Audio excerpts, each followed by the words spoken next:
YouTube channel തുടങ്ങിയിട്ടുണ്ടല്ലോ, പക്ഷെ ഒന്നും ഇട്ടിട്ടില്ലായിരുന്നു, അറിഞ്ഞുകൂടായിരുന്നു. എങ്ങനെയൊക്കെ തുടങ്ങിയിട്ടേക്കുന്നു ഞാൻ.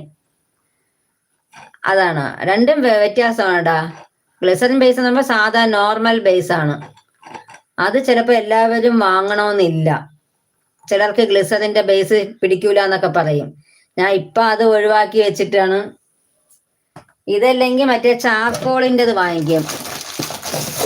ഈ കറുത്ത കളർ സോപ്പ് ഉണ്ടല്ലോ, ചാർക്കോള്, കരിയുടെ, അതിന്റെ ബേസ് വാങ്ങിക്കും. അതും നല്ലതാ, ചാർക്കോൾ ബേസ്.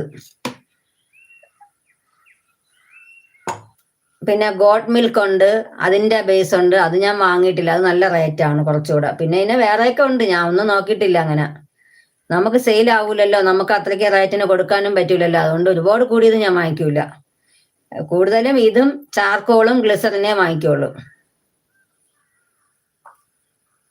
കൂടുതൽ വാങ്ങിക്കുമ്പോഴേ നമുക്ക് അതിനുള്ള മെച്ചം കിട്ടണ്ടേ. കൂടിയ ബേസ് ആണെന്ന് പറഞ്ഞാൽ പോലും ആളിന് വിശ്വസിക്കൂല. നമ്മൾ ചെയ്യുന്നതിന് എന്തെങ്കിലും ഫലം വേണ്ടേ? സാധന വിലയും എല്ലാം കൂടെ ആവുമ്പം ഗ്യാസ് വേണം, എല്ലാം വേണ്ടേ?